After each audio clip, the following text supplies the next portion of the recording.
Welcome back. It's great to be back talking with you this month, and I'm excited to have something a little different for you this time. This outstanding talk was presented at our monthly EM education session by Dr. Mike Herion, who is an awesome ophthalmologist on staff at our local facility, not to mention an all-around great person. He was kind enough to take time out of his very busy schedule to educate us on the approach to the patient with an ocular emergency. And it was so good that I wanted to make it available to listen to a few times and absorb all of the great pearls he drops.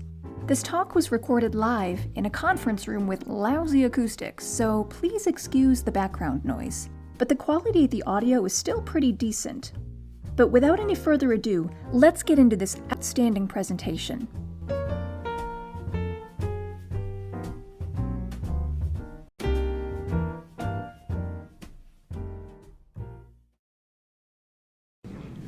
So I'd like to thank him for coming to join us today.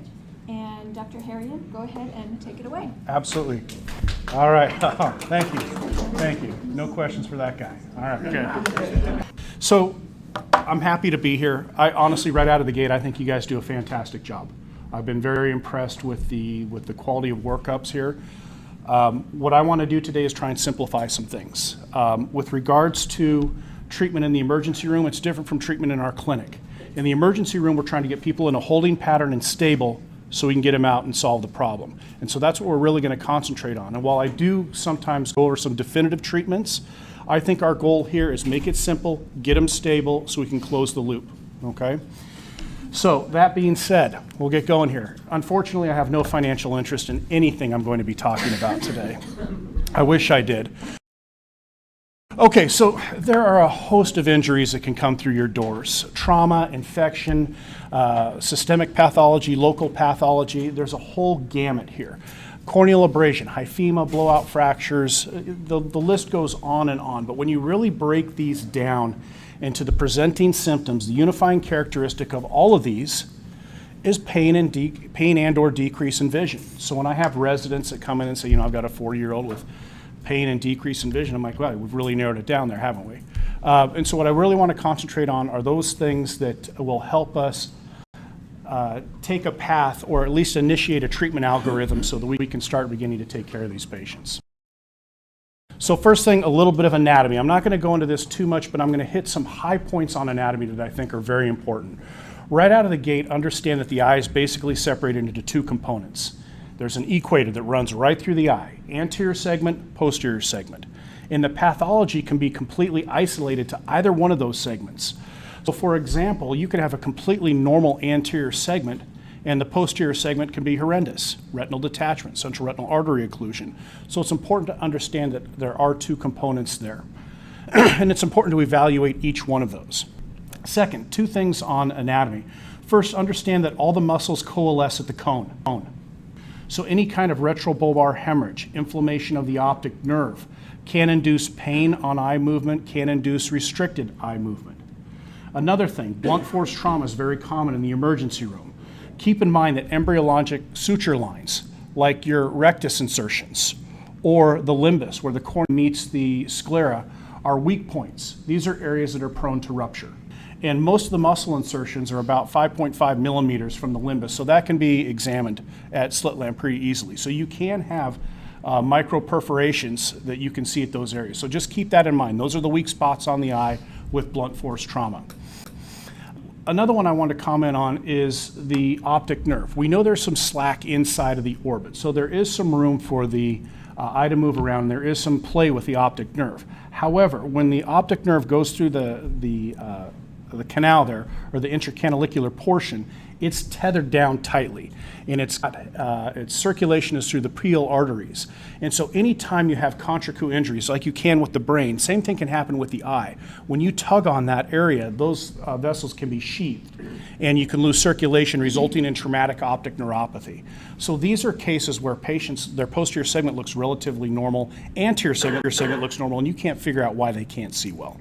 And so always keep that in mind, and that's kind of the mechanism there, and it's more common than people think, and I think it's missed quite frequently.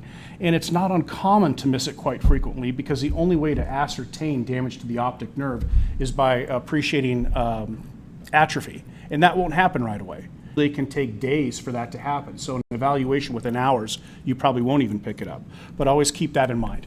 So those are just a couple, 30,000 foot view high points of ocular anatomy.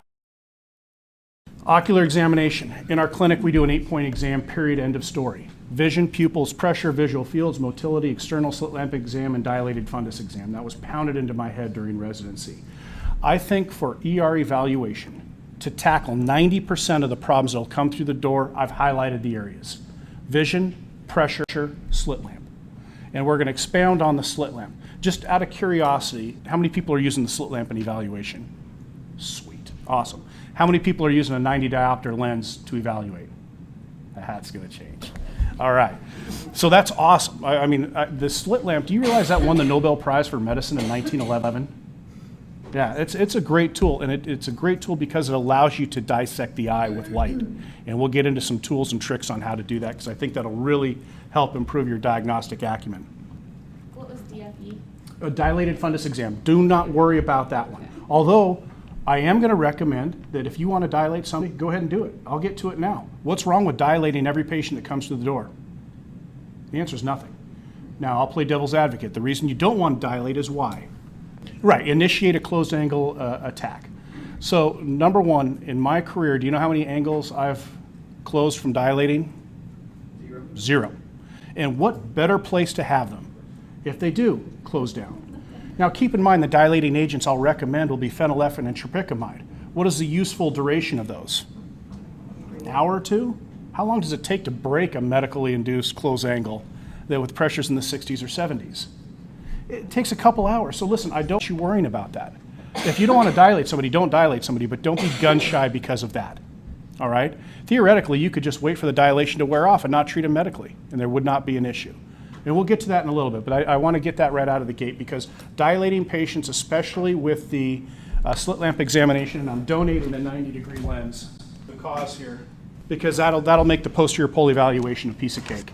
You will see things you've never seen before, especially when they're dilated. So let's go into a little bit of the examination. Let's talk vision first. So this can be a hot button issue. And it really shouldn't be. And I think right out of the gate, it's important to understand that the vision tells us how well the optical system is working. In fact, there's a linear relation to how well the system is working with the injury. Anything that blocks transmission of light or blocks the reception of light will decrease vision. Corneal abrasion, vitreous hemorrhage, traumatic cataract will block transmission of light. Central retinal artery occlusion, retinal detachment will will interfere with reception of light. Now, how do we measure vision? That's a good one. A lot of times bedside, it's just not feasible to put them out with a Snellen chart. How is it done right now? Is there a Snellen chart you stand in front of? Some people aren't, and that's great. That's a great way to do it. A near card, the plastic near cards you can put in your pocket. I'd recommend getting a plastic near card. On the back of it, put all my cheat sheets for the recommended imaging, recommended drops. Have that right there, because that's just as good as a Snellen chart. Whether it's near or far, I don't care. It doesn't make any difference. It still evaluates the integrity of the optical system. However, do keep in mind, if somebody's over the age of, say, 45 and they don't have their reading glasses, that could interfere with the acuity a little bit. When somebody says they're 20/40, what does that mean? This is kind of funny because it's amazing. Even eye care professionals don't know what this means. So when we talk about 20/40, for example, what it basically means and what it translates to is what a normal individual can see at 40 feet away. You have to be at 20 feet to see. Okay? That's what it is. So it's the control and the actual person. So that's what that means. So if somebody's 20/20, what the normal person can see at 20 feet, you can see at 20 feet. If somebody's 2200, what a normal person can see at 200 feet away, you have to be at 20 feet to see. All right, so that's what the Snellen chart really gives us. So a lot of people don't understand that, and it's for good reason. Phone apps. On your phone, you can get these new charts. Although I think just get a plastic one to put in your pocket and put all the cheat sheets with the imaging and the drops and everything I'll teach you about. And keep in mind, check vision in both eyes. All right, pupils. Pupils, the big thing we're looking for here, it really evaluates the pathway, the neurovascular pathway between the eye and the cortex, right? Afferent pupillary defect is the defect we're looking for. That is a very subjective evaluation. Unless there's a dense APD, it's typically hard to really pick that up. 2 hacks I'll give you, or 2 tricks or cheats. Number 1, shining just a pen light in the eye. Does the quality of the light look the same? Okay, if it doesn't, the eye in which it's dimmer may have, an issue with the pathway, although they may not show a dense APD. Color, finding red. Red is a great color for evaluating the optic nerve. Even the red cap of a dilating drop, since you're going to be dilating patients now, does the cap look the same in both eyes? So those are 2 tricks to evaluate the pathway without swinging the light back and forth. Did that change? Did that go up or down? Because that can be very difficult. So those are 2 tricks that I personally use in the clinic myself. Tuigas, what is that? Things that will get you sued. This will come up every now and then. So anytime you have an EOM abnormality, extraocular movement abnormality, you want to check the pupils, period, end of story. The reason being, a third nerve palsy can have a compressive component in which the pupils will be involved. I'll touch base on that again. But if you see somebody coming in with double vision, check the pupils. Double vision, check the pupils. All right, IOP. This one comes up quite a bit. So IOP units of measurement are millimeters of mercury, just like blood pressure. Normal pressure is 10 to 20. Think of the eye like a water balloon or a car tire. You need a certain amount of pressure to function properly. Too high is not good, too low is not good. We produce fluid in the eye, we drain fluid in the eye. And if there's homeostasis between those two, everything's kosher. But typically what we find in the emergency setting is that the drainage is impaired somehow. Either anatomically, it's clogged with red blood cells, whatever it may be. So we have a normal production of fluid, improper drainage, pressure goes up.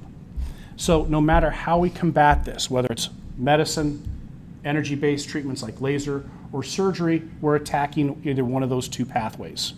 The drops I'll go into in a little bit, but energy-based, LPI, laser peripheral iridotomy, is that decreasing fluid production or increasing outflow? Increasing outflow, right? CPC, or cyclophotocoagulation, you may be familiar with, but that's a thermal laser that we treat around the limbus, which stuns the ciliary body, which is that anatomic structure that produces the fluids. That would decrease fluid production.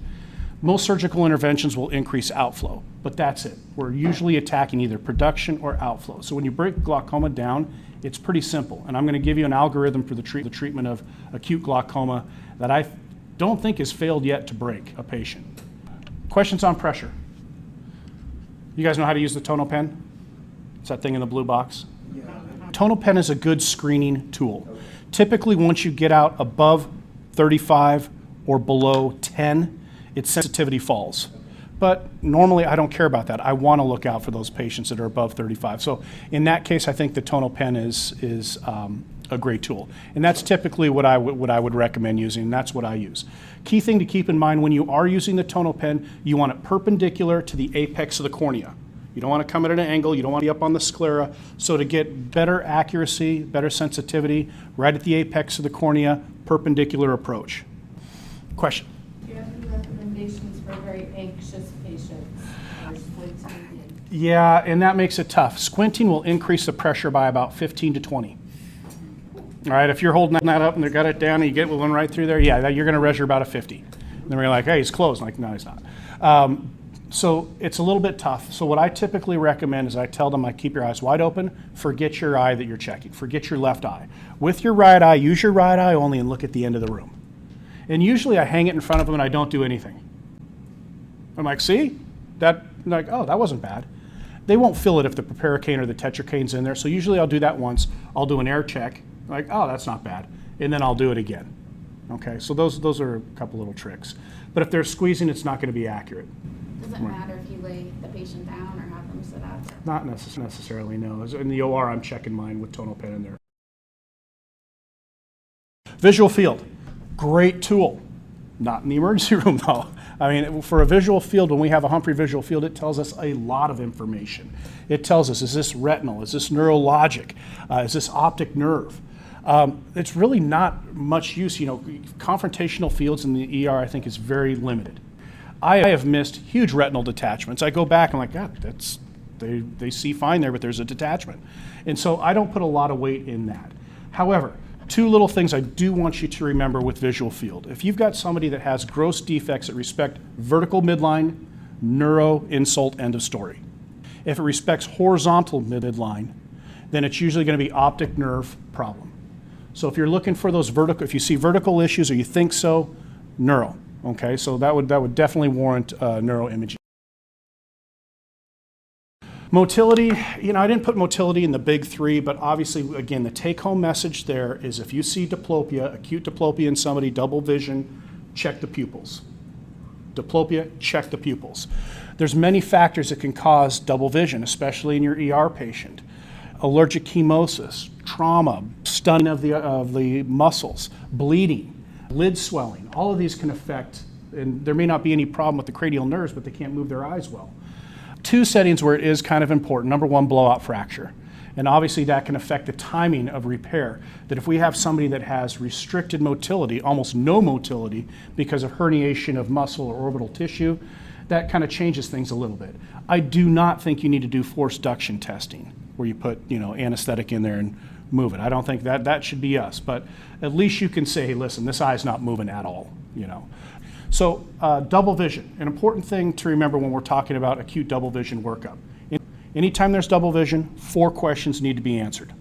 Number one, is it monocular or binocular? What do I mean by that? I've got double vision. When you close one eye, does it go away? Yes. Okay, now we know that it's binocular double vision. Okay, now we know the eyes aren't working properly. A lot of times they'll say, no, I've still got double vision here with one eye. It can only be 5 things. Tear film abnormality, lens opacity, vitreous opacity, macular edema, or macular infarct. So those are the only things for monocular double vision. You don't need to worry about that. But those are questions that'll very important in setting the stage for how we move forward. Second, horizontal, are your images horizontal, vertical, or oblique? It already tells you what muscles are affected. If it's going to be horizontal, what cranial nerves are we looking at? 6 or 3, right? And 3 can be a little bit of an issue. If it's vertical, we know we've got vertical muscle involvement. Oblique, we've got oblique muscle involvement. So it actually works out pretty nicely as medicine goes. Is it constant or intermittent? If the double vision is intermittent, my level of concern is going down significantly. And again, is the pupil involved? Let's look at this picture. T-wigus, things that'll get you sued. So can you see that? Can you see the pupil on the right? Can you guys appreciate the dilation there versus left? Yeah? So we've got a pupil involved. When we look at it, why is the individual, or why am I holding up his right eyelid? Ptosis, right? Third nerve. Holds the lid up. Why is his eye slammed out to the right? Third nerve palsy, unopposed lateral rectus, right? Now we see pupil involvement, compressive lesion imaging. That's the one you're looking for to come through the gates. External examination, probably the most commonly performed examination all over the place and probably the least helpful. One of these patients is legally blind in both eyes. Which one is it? Can't tell. I can't remember, but you just can't tell anything from an external examination. Now, obviously, gross external insults are lid lacerations, those sort of things, but really get behind the slit lamp. The slit lamp is probably one of the best tools out there. Boom, segue into slit lamp. Now, does everybody understand the principle of the slit lamp, being able to dissect the eye with light? Okay, let's talk about it. So, when we've got that beam of light, you can swing that beam to either side, correct? Does everybody know how to create the slit beam? Because you can manipulate it so you get a big, nice round, which I see a lot of people doing. So basically, you've turned the slit lamp into a powerful loop, and it does nothing for you. So we want a slit beam, okay? And we want to be able to arc that slit beam right and left. Here's what it allows you to do. So looking at this picture here, slide left. This is the cornea. This actually tells you so much information. You probably don't see it, but let's look at it. So we've got a number of reflections here. We've got the anterior corneal reflection here. We've got the posterior corneal reflection here. Everything in between is the complete thickness of the cornea. Wouldn't it be nice if you could look at a metallic form body and determine that it's only 20% depth or 50% depth, or holy crap, this penetrated? You can't do that with the slit beam straight on it. You have to look. You will actually be able to see how far that goes down. If you stain the eye with fluorescein, that'll track all the way through any kind of injury there.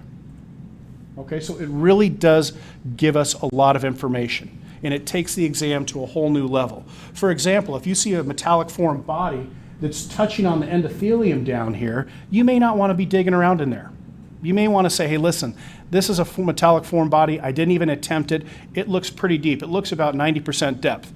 The ophthalmologist on the phone is going to go, holy crap. All right, that's impressive that you did that. So this gives you a lot of information. So basically all you're doing is you're frame shifting your depth of focus. First thing we look at is the cornea. Now, if the cornea is completely clear, you don't need to go measure depth, that sort of thing. If you're worried about or concerned about inflammation, iritis, iridocyclitis, which we'll talk about, we take that depth and we shift it to the anterior chamber. So in this case here, it's a little bit hard to appreciate, but you can see the anterior reflection on the cornea, and you can see they've been stained with fluorescein. That's why you see that here. You can see the depth here. That's the posterior, and you can see the light hitting the iris here. Why isn't this in focus and why isn't this in focus? Because what's in focus is the anterior chamber.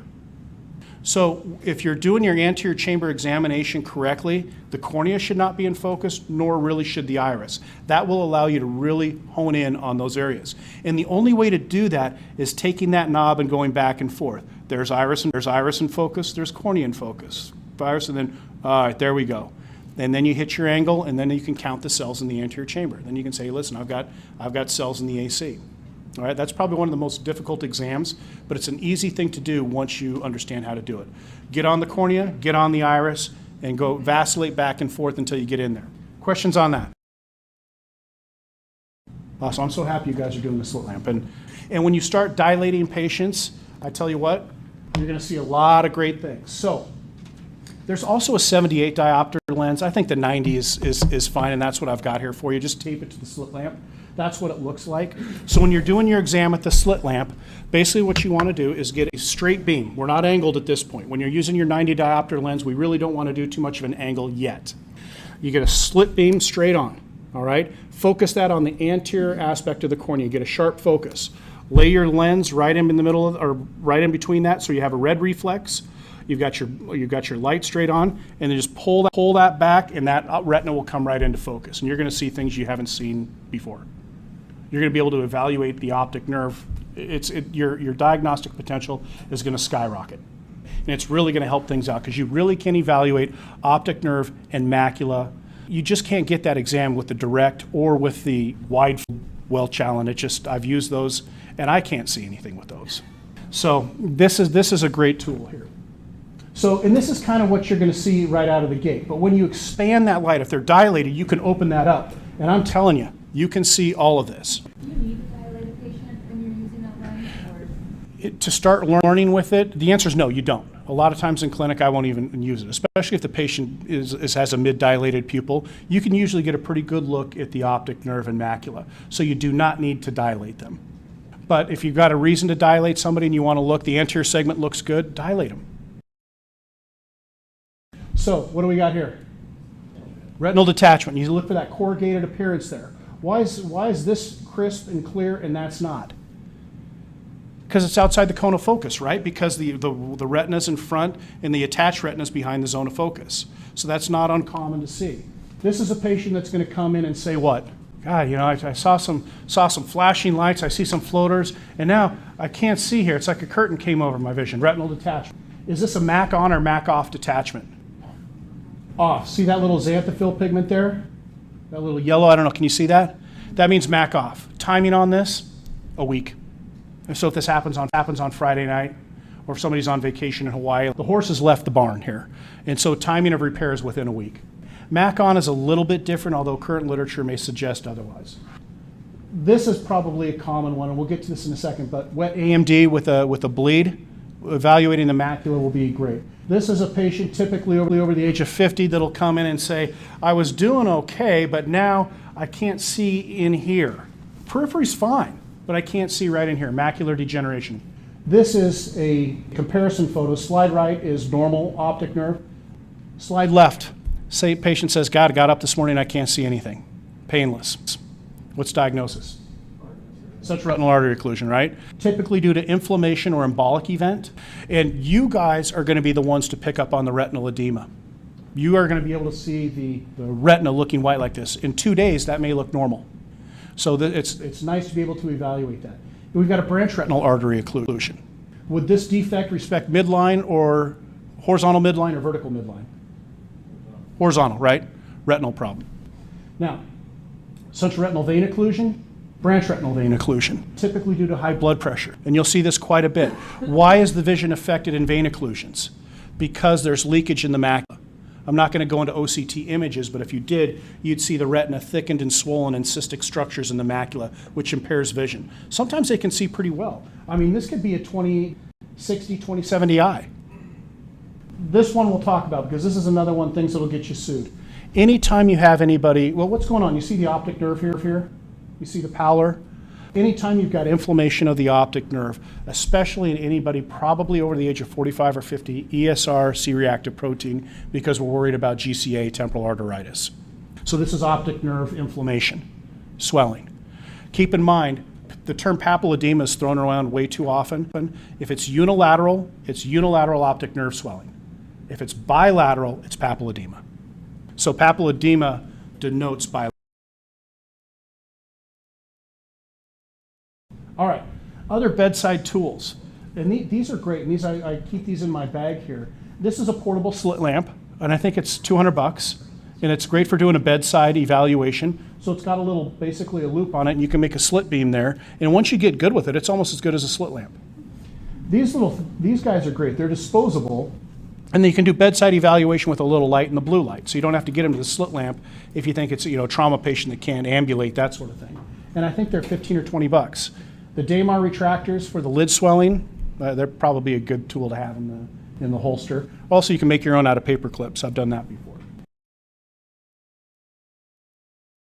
Metallic form body. We see it all the time, right? Now, how many of you dig these out? Yeah, good, right? So a couple things I just want you to remember. Number one, do you guys use a burr? Okay, awesome. Only thing that I want you to keep in mind, here's an OCT image of the cornea. This, I know you can't see the numbers here, but this is less than a millimeter. I'm not saying don't go for that, because unfortunately, I swear, this is where all the metallic form bodies are, right at the apex of the cornea. All right, they caught it right in the center of the eye. And so the tool that I use a bent needle, and I put a little bend on the needle there, and I'm always resting my hand on the patient's cheek. That way, if the patient moves, you're not going to stick them in the eye. Plus, with that bend, I do not use the tip to engage. I just use the side to kind of kick it out. Then I'll have a Q-tip there to get it right away, and then I'll just burr the rest ring. Don't worry about getting aggressive with the rest ring. The rest ring will come out. So the only thing I think I really wanted to mention there was just don't get too gung-ho on a central form body. These are my two drops, Vigamox and Siloxane. These are my two go-tos, okay? We've got no financial interest in any of these products. They're usually pretty expensive, in my experience. And it's hard for us to get those. Siloxane's expensive? I don't know about Siloxane. Is it? Okay. So then I would go with Siloxane then, because that'll cover Pseudomonas for your contact lens wearers. Maxitrol is a good one to use, an ointment to use at night. It's got the antibiotic and the steroid in there. Now, anybody with a neomycin allergy should not get it, obviously. And the one thing with the steroid that everybody's worried about is epithelial migration with really big corneal abrasions. If they've got a really big corneal abrasion, yeah, you may not want to use a steroid. But you're never going to go wrong putting them on this kind of thing. Now, I will tell you, if somebody's got a contact lens-related keratitis, a corneal keratitis, which I've got a slide of, I will put them on Vigamox, and I'll tell you what to do. If they don't want to spend the money, say, listen, this is your call, but this is what I'm recommending. Okay, things that will get you sued. It's not uncommon to have two form bodies, one on the cornea, one under the lid. Flip the lid, okay? Flip the lid. It's amazing how many times people come in, I had a foreign body removed, I still feel something, you flip the lid and there's something embedded there. So flip the lid, okay? Corneal abrasion. Now, how many of you guys are measuring your corneal abrasion sizes? Not too many that I'm aware of, but this is a great tool. It really helps us out. Corneal abrasions and hyphemas, grading them really help us out, especially on follow-up. We know if they're moving in the right direction or the wrong direction. How do you measure it? So on the slit lamp, you know that little knob up top that controls the size of the beam? It's got a little millimeter measure on there. So when you turn it, it'll read whatever the millimeter size is. So if you want to measure something, okay, so maybe that one doesn't. But so usually if it doesn't, don't let it. But usually they've got it somewhere on there where you control the size of the beam, and there will be a number demarcation to denote what size in millimeters. Make your slit beam, and so you measure the greatest linear diameter vertically, and you measure your greatest linear diameter horizontally. How do I make a horizontal beam? The beam is only vertical. No. If you turn the slit lamp, it'll turn the beam horizontally. So everything turns. Now, I've had people say, well, my slit lamp doesn't make the horizontal beam. I'm like, it does. It does. You've got to turn it. All right. So again, the antibiotics will go with, I think the siloxane is a good one. And again, because it'll cover the soonest for the contact lens wearers. And we can get them in, we'll get them in the next day. Good. Questions on that? Pain management on these patients with corneal abrasions and foreign bodies? Typically, I have never prescribed a narcotic. I typically don't. I will usually put them in if there's a large abrasion like this, I maybe give them an ointment and have them close the eye, just rest with the eye closed. I don't recommend, this is a good point, I'm glad you brought this up. I don't recommend patching, I don't recommend bandage contact lens. Why? Positive fungal insult, vegetative matter causing this, and having a little bit of an incubator there if you do that. So I recommend just resting with the eyes, that they don't read. Why? The saccades are 70 to 80 miles an hour, and that'll just denude any epithelium that is growing over. So this is going to be painful as hell, right? So I would probably lube this person up with erythromycin ointment, tell them to go home, rest with the eyes closed, don't do anything. Just listen to the TV. It's going to be uncomfortable. If you want to give some oral medication, you can. I've never have before. Voltaren eye drops? Voltaren, non-steroidal anti-inflammatories can impair epithelial migration a little bit. The question becomes, what's better to do? Control the pain. I probably would advocate with the thick ointment. That should provide a little bit of a buffer there, so we're not firing off those superficial nerves. That's what I would do in our practice, and we see a ton of these. Right, and the big controversy is sending them home with a little bit of preparation. The literature that, at least the ED literature is saying, for 2 days, drop every 6 hours or something. It's not a problem as long as it's a drop every 6 hours. Right. But typically these individuals, typically large men, will use these drops too frequently. I would be of the opinion I would not want to do that because I don't think I'd want to justify why I did that. Get them out. If you get them out the door with the ointment to us, let us handle that. But typically, I don't recommend doing that. And if you rest with your eyes closed, lubed up with ointment, it's a little bit uncomfortable, but it's the quickest healing tissue in the body. In some surgeries, I will denude the entire epithelium because it gets too edematous and I can't see under the microscope. They'll be healed most of the time in the morning. So we're not talking a long period of time. Other questions? Rick and I were just talking about this in terms of follow-up and recheck. I mean, obviously we have this mantra, ER-wise, that it's mandatory, but after doing this for a long time, really they heal up.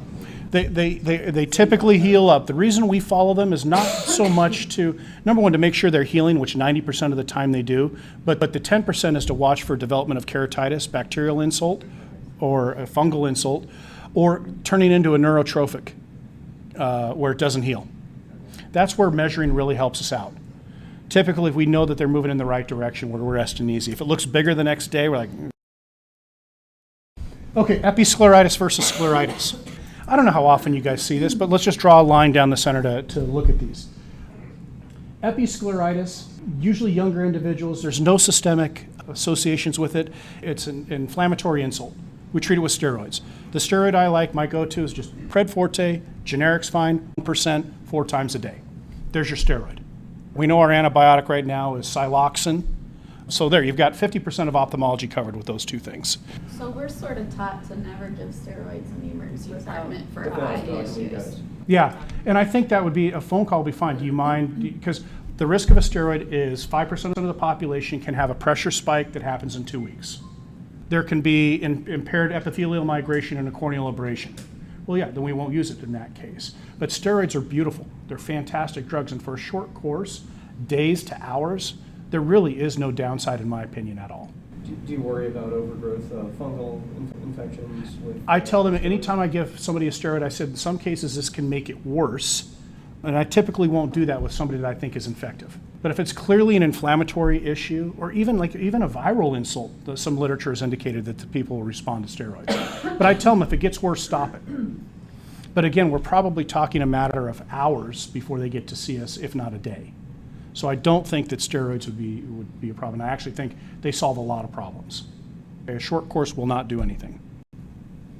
So with scleritis, more painful, older age, typically associated with a systemic insult like rheumatoid arthritis, something like that. The tell-all is if you put a drop of phenylephrine on there. Drop of phenylephrine will blanch episcleritis. Scleritis will stay about the same. So again, steroid is a great treatment for both of these, and just have them follow up with us the next day. Iritis. The difference between scleritis, episcleritis, and iritis can sometimes be difficult, but the kind of the pathognomonic picture you think of is this perilimbal flush. So when you use your slit lamp, should your cornea be in focus? Nope. Should your iris be in focus? Nope. Your anterior chamber should be in focus because we're looking for cells here, right? And if you see cells, then I recommend using Pred Forte 1% 4 times a day. Now the question becomes this. Photophobia can also be associated with this. And photophobia can be associated with a lot of things. If the photophobia is significant enough, we want to cycloplegic those patients. Notice I didn't say dilate those patients. Phenylephrine and tropicamide will dilate a patient. In order to get rid of photophobia, we have to paralyze the muscle of accommodation. That will not be accomplished with tropicamide or phenylephrine. You need to go cyclogel, homatropine, or atropine. Homatropine and atropine are pretty big dogs. We don't need to mess with those. But I think cyclogel would be a good cycloplegic agent. 1 or 2% twice a day will typically handle this. And I leave it up to the patient. How much is light bothering you? That's not too bad. Put them on the steroid, have them come see us next day. If it's really bad, then cycloplegic them. And usually by the time they show up, it's better and I'll taper them off that. Shingles versus HSV. I know we see this quite a bit. I get called on a lot of shingles. If you see dendritic lesions on the cornea, for all intents and purposes, just think HSV insult. Now, again, your population's probably going to be a little bit different too. The elderly population, typically I shouldn't say elderly because we're seeing shingles in a lot of individuals, but more I think it's probably leaning, the bell curve is shifted a little bit to the left there. Keep in mind, with HSV, we do want to start topical antivirals. With shingles, we don't. Why don't we? Because it wasn't shown to be beneficial in the herpetic eye disease study or the head study. It's not going to hurt, but it's not going to do much. Basically, my shingles protocol is cool compresses, warm compresses, whatever makes it feel more comfortable, and erythromycin ointment to the eye. Why would I put erythromycin ointment on the eye if this is a viral insult? It's going to protect against a superinfection because the virus can affect the eye, can denude the corneal epithelium, and predispose to a bacterial infection. That's why we use it. And again, are you going to hurt things by putting Viroptic on there? No. But it's kind of an abrasive drop, and you certainly should also use the erythromycin if you're going to do that. But if you do see dendritic lesions, absolutely topical antiviral. Acute glaucoma. All right, this comes up quite a bit. We're trying to manage pressure here, right? Problem is the pressure's too high. Most of the time it's not because we're producing too much, we're blocking the drains. Definitive treatment for this is LPI, laser peripheral iridotomy. Why don't we just do that right out of the gate? Why can we do that in this individual right out of the gate? Because the corneal edema. The corneal edema will attenuate the laser beam and it impairs our ability to focus. That's why we typically try and break these guys medically. Now, if the cornea is completely clear and somebody with a pressure of 80, well, you guys, that's pretty rare to find. So typically we like to try and break these down medically. Here's the algorithm. If they do have that, if the pressures are elevated, certainly give us a call, but we give them the Diamox right out of the gate, 500 milligrams of the Diamox. Then we're going to start the drops. With regards to drops, we've got a couple different classes, or a few classes, I should say. Beta blocker, carbonic anhydrase inhibitor, alpha-2 agonist, and prostaglandin analog. Those are the four. Some attack the production of fluid, some improve uveoscleral outflow. We're going to use them all. 1 drop in the affected eye every 15 minutes, recheck the pressure in an hour. If the pressure's coming down, do it again. If the pressure's not coming down, then we're going to go to the IV mannitol. It's 1 grams per kilogram over 45 minutes. With that protocol, I don't think I haven't been able to break anybody. Sometimes it takes 2 to 3 hours, but typically what we'll see is it just kind of going down like this very slowly. We like seeing that glide slope. Sometimes you'll pop them right away. If you want, always remember that you can use a dilating agent. Now again, it's kind of funny because a lot of people are under the impression using a dilating agent is going to clog up that angle. However, when they've now with the advent of OCT scans, we can see that it actually rotates ciliary body back. And so dilating agent is something that I've employed sometimes. Hey, say, hey, you know what, let's try dilating this patient. And boom, they break. But that would be something down the road. So acute glaucoma patient, Diamox right out of the gate. You're not going to hurt them. The topicals, affected eye every 15 minutes times 4. Check the pressure. If it's going down, repeat it again. If they're broken, send them to us. Because we'll give them the LPI that morning. But we like to get that corneal edema to settle down. If they don't break after 2 cycles of that, then we go to the mannitol. And the mannitol's typically always worked. And when Yep. you say it breaks, it goes back to normal pressure? Sometimes it'll go right back to normal. Okay. And they'll know. That's what you want to see is getting to normal If you pressure. can, I typically will say if the pressures get into the 30s, go ahead and discharge. A pressure in the 30s is not an issue. A pressure in the 70s is, but usually we can break with that. Does that solve the problem, or is it just mediate until the drugs wear off? We're not solving any problems here. So we're basically, most of the definitive treatment will be done in the clinic or in the OR. So we're getting them in a holding pattern so we can hit them with the LPI, because we want that corneal edema to go down. Sometimes in the ER, we may not, anybody has a pressure baby, we're going to call. Absolutely. Yeah, No matter what time of day. sure. Okay. Yeah, no, absolutely. No, this is the kind of things that, like we can't get in touch with anybody. Start the Diamox, do the drops Q4, check the pressure in an hour. And if somebody called me and said I did that, I'm like, all right, fantastic, that's great. But typically if you get them into the 30s, we're good with that. Send them on over to the clinic first thing in the morning. But have them take those drops, and we'll tell you how to have them take the drops. They don't need to use it every 15 minutes anymore. We'll give you a schedule for that. Chemical burns. I know we see this quite a bit. So with chemical burns, alkali, acidic, don't try neutralizing. I haven't heard of this anywhere but someplace else, where they try and neutralize the acid with a base and vice versa. I'm like, stop, don't do that. So we want to hit them with the tetracaine Morgan contact lens. The thing that I've seen happen is they check the pH too quickly after the termination of the bag. Why is that a problem? It's going to be falsely low, right? It's not going to be true because it's going to be a little bit dilute. So we want that all to clear out. So wait 5 minutes after the bag before you check the pressure. Make sure to store your litmus paper correctly. Wrap it up in that foil tight and make sure it's stored. If it's sitting out, it'll be a little bit ineffective. We don't like seeing this. That's just saponification there. That's sclerosis of the vessels. I think this person's going to lose this eye. This isn't my picture. I like seeing injection with chemical burns. That's a better sign.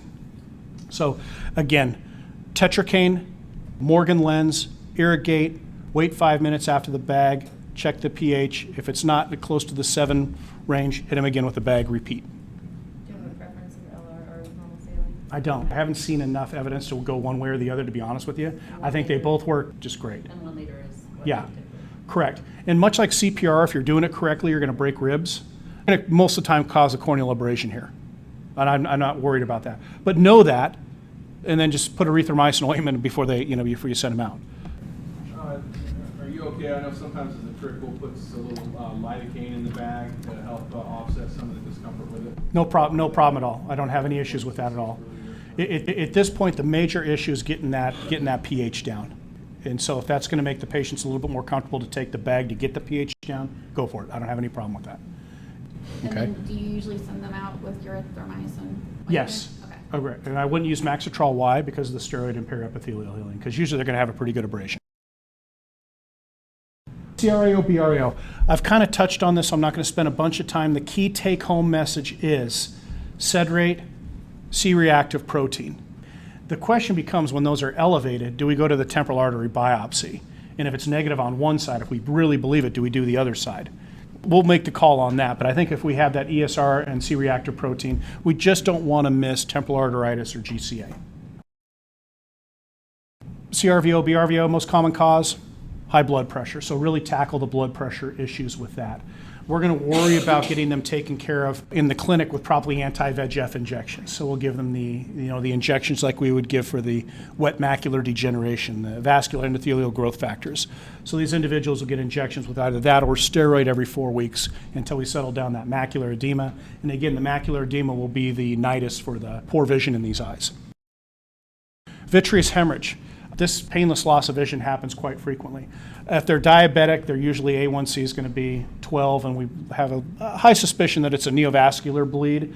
But also keep in mind people that are highly myopic, retinal break, retinal tear can also result in that. I love the fact you guys are always doing the ultrasounds. That's fantastic. And again, this is an example of the anterior segment could look completely normal, but when you look at your slit lamp, this is what your slit lamp view will be. You're like, God, am I holding the lens wrong? Am I not focused right? No, that's what it looks like. So nothing you really can't see. So that's vitreous hemorrhage. The other thing with the 90 lens, keep in mind that you can peripheral examination. Have them at the slit lamp, look up, left, down, right, and you'll learn to tilt your lens a little bit, but you can almost get out to the aura with that. And so in vitreous hemorrhages that are not that significant, sometimes you can find the tear yourself.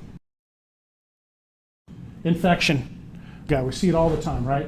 Infection, exogenous, endogenous. If somebody's got endogenous endophthalmitis, these kind of things, this is bad. They're sick people, and this is usually the beginning of circling the drain.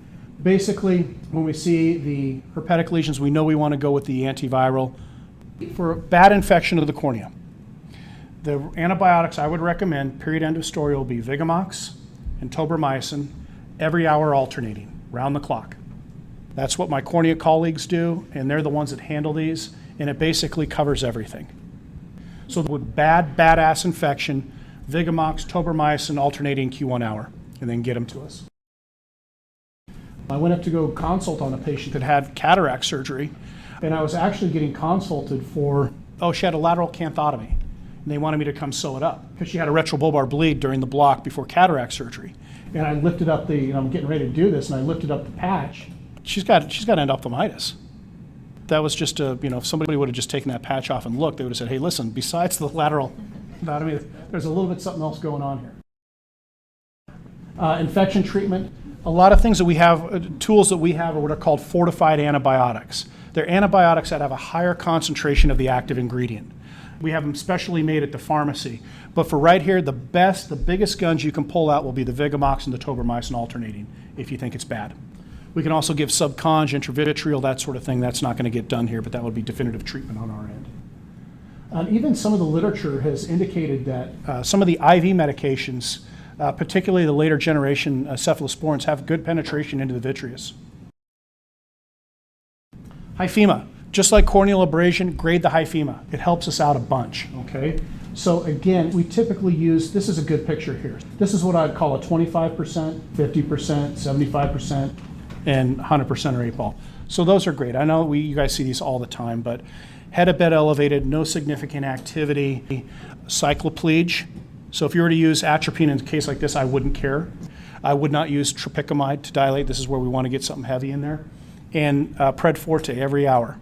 Do you want us to patch the hypertension? I don't. Fox Shield is fine. The reason I say that, if they have a rebleed, it can be worse than the original bleed, and they will have an acute visual change. Now, I don't know if you guys can notice on this picture here, but this is where the hyphema is layered. This gives the impression of an 8 ball, but because they shook their head or did something like that, it's like a snow globe, shaking it up. And so in a patched eye, if they do have a rebleed, they can't appreciate any visual change. So I think the Fox Shield is a good one. They can see through the Fox Shield. So I would not patch in hyphema, but measuring it really helps. CT scan, check the pressure. If the pressure is elevated, again, you can go with the pressure drops that we talked about. But obviously, give us a call. And CT scan of the orbits without contrast. Correct. And I'll give you my imaging cheat sheet here. How are you doing the CT scan in these people since you don't want them to lie flat? Lying flat will just going to cause it to layer and their vision's going to change. So I think the CT scan is worth it because we need to make sure that there isn't any kind of other issue going on that the imaging is picking up. So lying flat's not going to be a big issue. I don't know how many sickle cell patients we see coming through here, not that many, but typically beta blocker, aproclonidine, beta blocker alpha-2 agonist will be just fine. Sometimes carbonic anhydrase inhibitor will be contraindicated in somebody that's a sickle cell. You can shift the hemoglobin oxygen dissociation curve to the left, precipitating a crisis. That was kind of important inner city where I trained, but I haven't encountered it here. So I think we can use other methods. And typically, believe it or not, unless it's a really bad 8-ball hyphema, we don't see tremendously high pressures, even though you're clogging up half your trabecular meshwork. there's a procedure that I do not infrequently, and it's what we call an AC washout. And there's some couple indications for AC washout. By that I mean I'm going in and I'm washing out the anterior chamber of blood. So if we have stromal blood staining, by that I mean the blood is actually seeping into the cornea. That's like a tattoo. That's permanent. So we want to wash it out. That's typically somebody that's had it for a really long-standing period of time. Graded over 50% by day 8, we'll wash it out. IOP over 60 at 48 hours. These are the pressure. I won't get into that with you. But that's our end definitive tool to try and do this. The problem is a lot of time when we wash it out, we create a bleed again. Orbital fracture, I know you guys see this a lot. A key thing, again, like going back to the motility, we want to check the motility. It's going to be blunted, but we want to make sure they have a little bit. If not, that may increase the pace at which the consult is done. Something else you can do, sensation, pupils, and color vision. This all has to do with nerve compression. Infraorbital nerve compression, optic nerve compression. Okay, and that's not uncommon, especially with that canalicular anatomy you understand now. If any one of those bones are comminuted or pushing on that, those can change significantly. So when are we going to repair it? Typically, it's not immediate, but in certain cases, we will do it immediately. Severely herniated muscle, because you can strangulate the muscle and cause it to be ineffective. Bradycardia, heart block, syncope. Why the hell are we talking about that? Why would we be talking about heart block, bradycardia in an eye issue?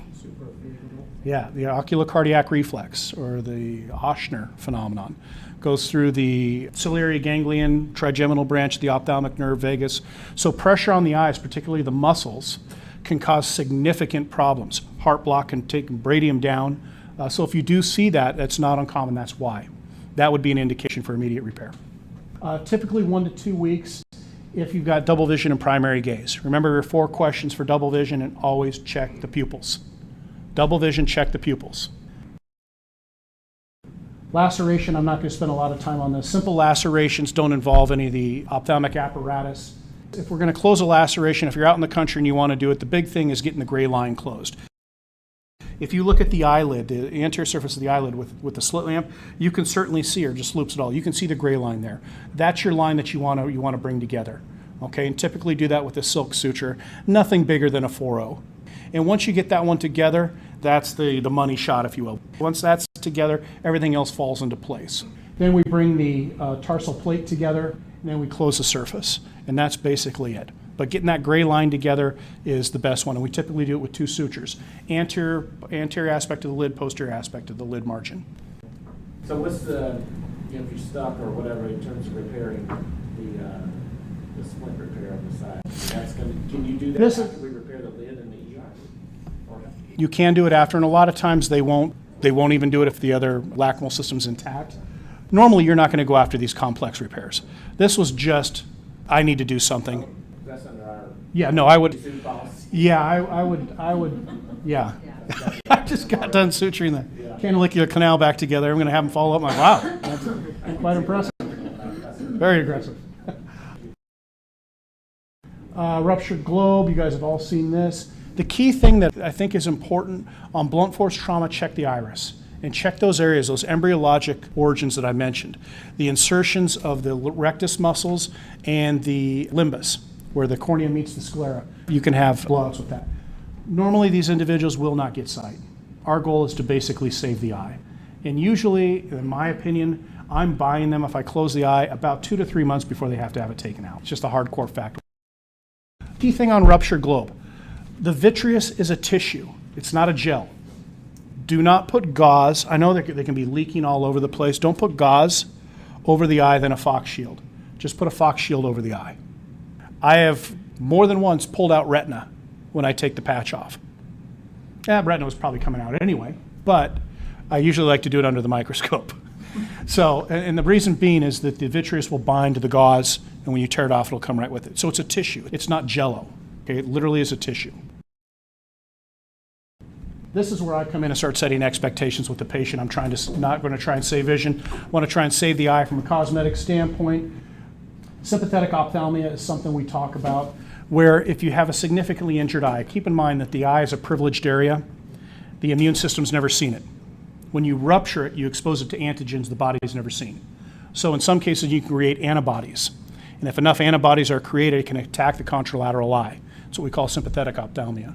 The treatment for that would be enucleation and steroid treatment. But if it's not caught, it can be a big issue. Imaging cheat sheet. Anytime I get called and somebody asks me, what kind of imaging do you want? This is it, CT scan and MRI.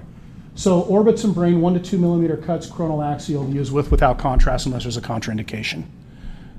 So MRI, kind of the same. Now remember, if you're suspected a metallic foreign body or penetrating injury, do not order an MRI, okay?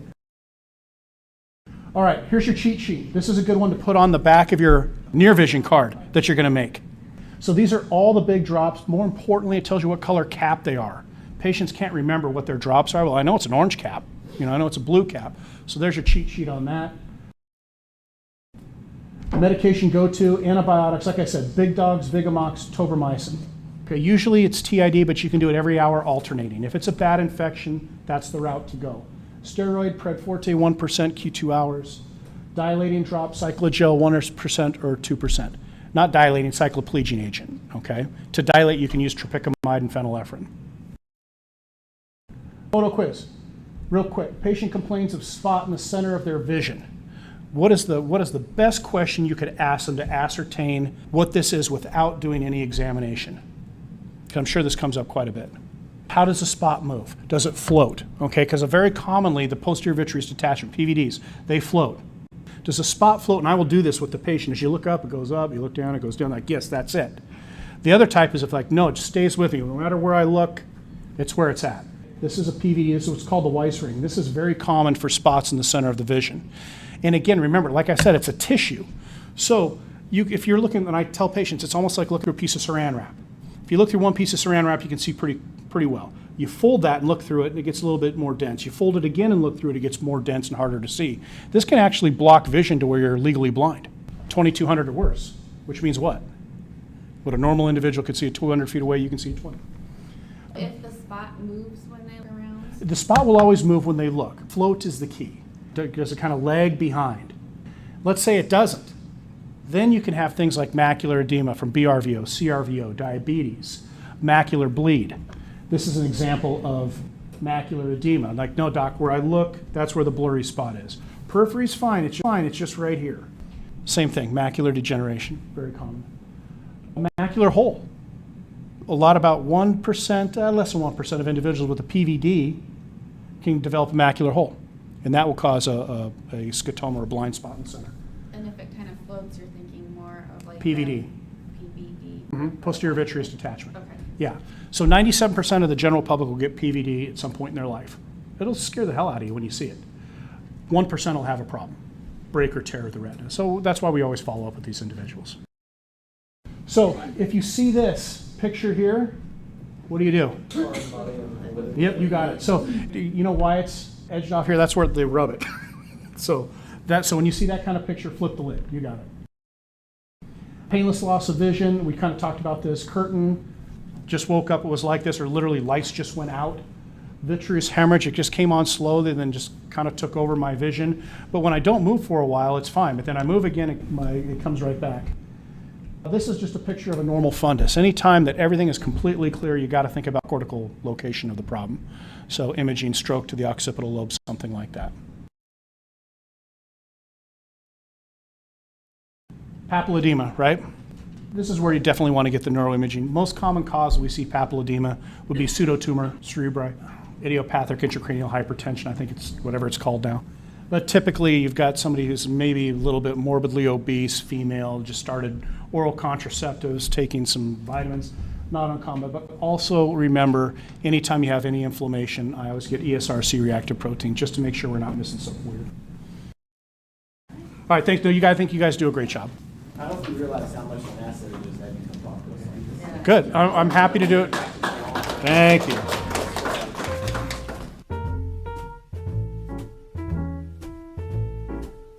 Wasn't that just an outstanding talk? It's the kind of thing I'll probably listen to at least a couple of times to absorb all of the great pearls he threw out there. And I really hope that you enjoyed it as much as we all did. On that note, have a fantastic fall season. Enjoy the cooler temperatures coming our way, and we'll be back soon with some more great educational topics. Bye for now.